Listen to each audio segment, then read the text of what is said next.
guys, what's going on, and welcome back to the channel. Well, we have Jonah's truck back on the channel again. If you remember right, last time we finished up the air dog install and we were still having a little bit of a long crank, long start, however you want to call it. The issue, I believe, is an injector, and that's injector number 5. He has already taken it apart because we did do some checks, and I'm going to show you the things that we did go through as far as checking the injectors, as far as having one stuck open.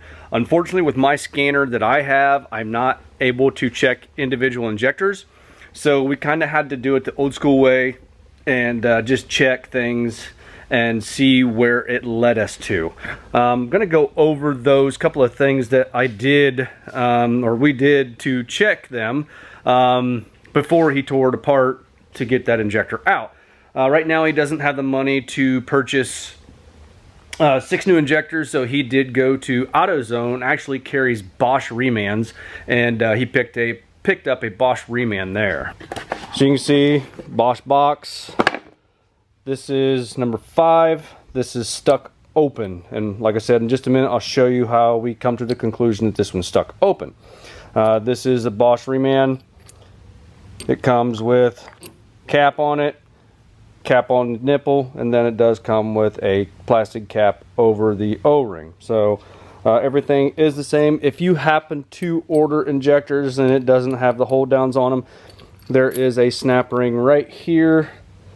You can see the break in it. You take that off, and then you can take your washer off, and then you can take your hold down off. These hold downs are keyed, so you will only be able to put this injector in, well, you can put it in 2 different ways, but it only goes in one way, so your feed tube lines up.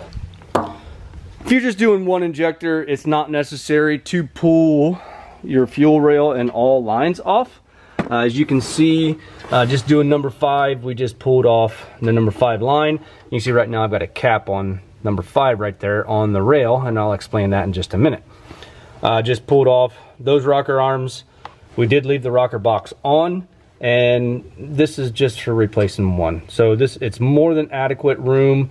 It's not the best conditions to replace. If you're going to do all 6 of them, it is considerably easier to take everything apart, get everything out of the way, along with your along with your air horn or intake elbow, whatever you want to call it, and move things out of the way. One of the things that I did do as far as checking to see why we were getting such a long crank, like I told you before, that's usually a bleed off on fuel. Common rail has to see, I believe it's 1,400 pounds of pressure in that rail before it'll allow the truck to start. So therefore, I knew it was something fuel related because it was cranking so long, but eventually would start. I didn't know for certain if it was a CP3 issue or if it was an injector issue. So what I did before I put that cap on there is I started the truck and let it run for just a little while to see what the temperature was on each of the exhaust ports on the manifold. And why I did that was because if an injector stuck open, it won't allow that rail to build pressure very fast. So therefore, the truck's gonna have to crank for a long period of time to be able to build that pressure in that rail so it can start. So what I did was, after I did get the truck running, I took an IR gun and I put it on each one of the cylinders. Right now it's cold, so you're going to be reading cold. About right there, I don't know if you can see the dot. Just as it comes off the head, I shot each one. As the truck was running, and after, as the truck was running and warming up, I shot each one. And when I got to number 3, temperature started ramping up just ever so slightly. Same thing at 4, about another 5 degrees. But then when I hit 5 was considerably hotter than the other 5 cylinders. 5 being the injector was stuck open. So after I did that and realized that number 5 was possibly stuck open and dumping more fuel into that cylinder, causing that cylinder to burn hotter than the other 5, is when I bought the caps. Alright, so what I did was I went to Amazon, and I'll put links in the description for these caps, and purchased these caps. What these are a cap, and it has a plug in it to simulate the end of a fuel line. These are a 14 by 1.5, and then for a 6.7 is a 18 by 1.5. Like I said, links are in the description.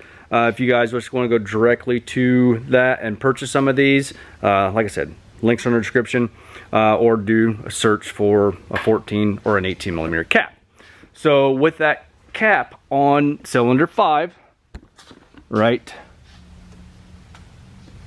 back there, we tried to crank over the engine again, and in about 3 cranks she fired right up. So that told me that cylinder 5 injector was bad and it was stuck in the open position. So that's why he decided to go ahead and just go with one. I'm not a big fan of replacing one, but I don't know. It's just something I've never done. It's something I never ventured into, especially on a common rail. So we're going to try it and see where it goes. If need be, he'll just have to go and replace the rest of them. Also, forgot to order a fuel tube, so going to be reusing the fuel delivery tube on this as well. That's something else I usually like to purchase new with the injectors, is get new tubes as well, but time restraints, budget, we're just going to go ahead and put everything back together with just a new injector. So like I said, when you put these in, they will only go in one way. This is going to point kind of at an angle just like that towards the driver's side. Before you tighten these down, you can put your bolts in on your hold downs and just put them in loosely. Slide your fuel tube in, make sure that is seated correctly, because this is going to slide in from the side of the head just like that and go right into the injector. So you want to make sure and put your fuel tube in and get it snugged down with the hold down. Common rails have a hold down. They are not held in like a VP where it holds the tubes in place. So, and then your fuel line screws on to the outside right here. Those are probably a 14 as well.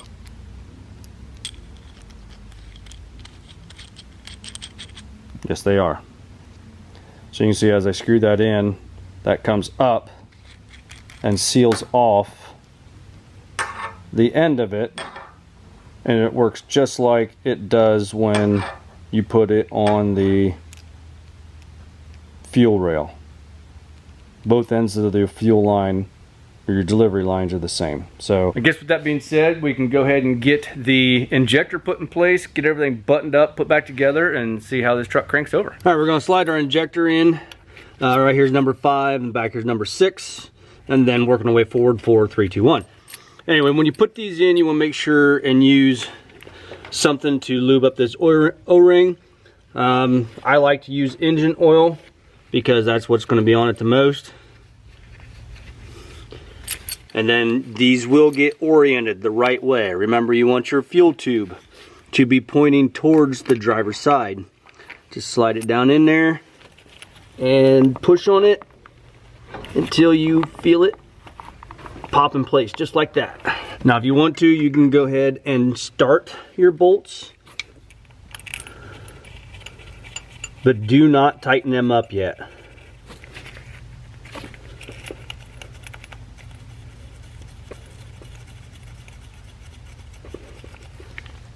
Because you want to take your fuel tube before this is tight and get it seated in place. Again, there's an O-ring on that. So we're going to put some oil on that O-ring as well. You can see these have these two little tits on them. That's to help aid in lining up your fuel tube, delivery tube, whatever you want to call it. And I think I just moved you guys out of the... Oh, that's a long way down there. Hey, sorry about that. That's what happens when you're trying to get a shot and it's just not working out. After you do that, you try and take, these will snap in place. Just grab a hold of the side and just like that. You hear that click? It clicked right in place. So now we can go ahead and tighten these two. That will rock back and forth. So you want to try and make sure and put even pressure on both sides. So you'll tighten your two hold downs to 44 inch-pounds.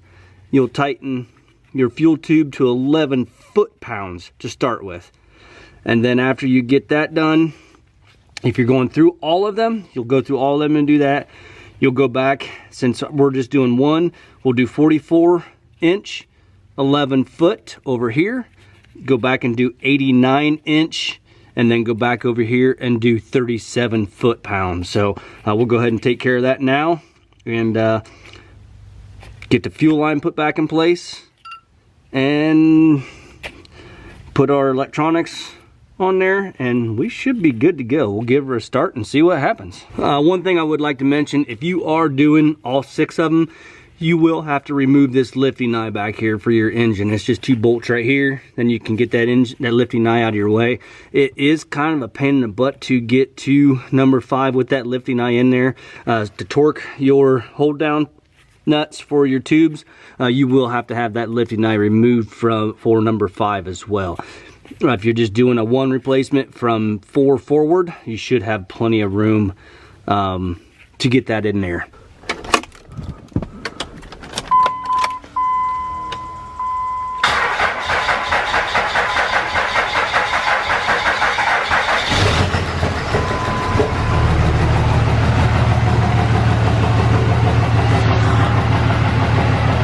So that first fire up is going to be a little bit longer because of refueling that number 5 cylinder. So I'm going to let it run a little bit, make sure everything is primed up, and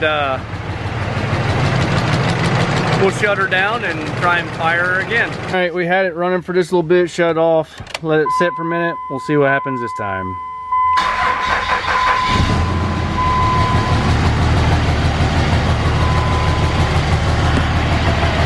Still cranks just a little bit longer than what I would like it to.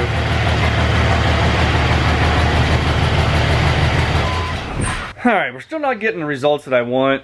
It just, I don't know, it should crank over a lot faster, but the batteries sound like it's, I don't know, maybe that's not too bad. It's not bad, I don't know. But I will tell you that this $35 delete block, you can barely see it right there. The back side, we can't get it to seal up. It is leaking. That is the excess fuel return from the back of the head. And also, yeah, it's just the excess fuel return on the back of the head, goes into the block and then goes down to the return to the fuel tank. That's after the pressure side of the injectors. I wouldn't think that would be an issue, but possibly could. So I want to get that sealed up. I need some help though. My scanner, like I said, I can't check injectors, I can't check fuel pressure on this truck. I can do it minimally on my truck. I need a scanner. Drop a comment down below. Please drop a comment. Let me know what scanners you guys are using. I really don't want to spend $2 grand on a Snap-on scanner. I would like to spend a little bit less than that, or $2,500. How much ever they cost, they're more expensive than what I really need to spend, to be honest with you. So just, yeah, help me out.